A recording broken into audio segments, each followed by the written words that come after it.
আজকে আমরা তৈরি করব গরমে সবচেয়ে মজার একটি মিষ্টি পাকা আমের জেলি।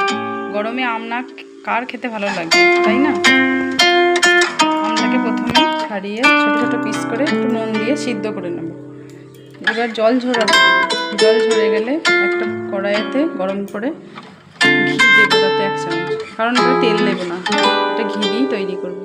ঘিটা গরম হয়ে গেলে দুটো তেজপাতা দেবো, তেজপাতা দুটো গরম হয়ে গেলে এবার একটু নাড়াচাড়া করে নিয়ে আমগুলোকে কড়াইয়ের মধ্যে দিয়ে দেবো।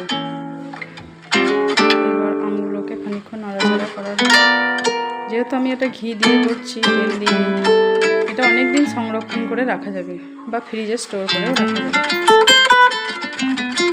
এবার একটু ভালো নাড়াচাড়া করে নিয়ে, যেহেতু আমটা সিদ্ধ করা আছে খুব একটা আমরা করবো না, এর মধ্যে দিয়ে দেবো চিনি। যতটা পরিমাণ আম নিয়েছি সেই রকম পরিমাণ, কারণ জেলি করতে গেলে একটু তো চিনির পরিমাণ বেশি লাগবেই।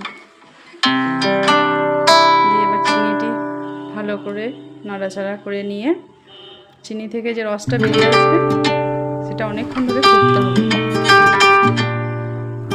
বেশ একটু গাঢ় করা যতক্ষণ না হবে ততক্ষণ আমরা একটু নেড়ে যাব, কারণ তলাতে লেগে যাওয়ার সম্ভাবনা আছে।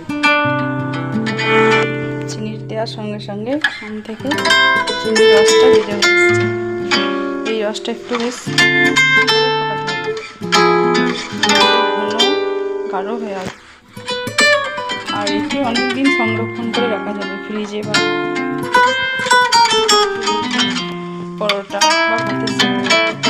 ছোটো বড় সবাই পছন্দের, বাচ্চাদের খুবই পছন্দের।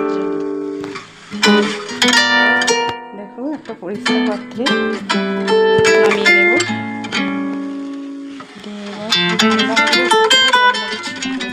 লঙ্কা ব্যবহার করিনি, একটু গোলমরিচ দিলে টেস্ট আরও বাড়বে।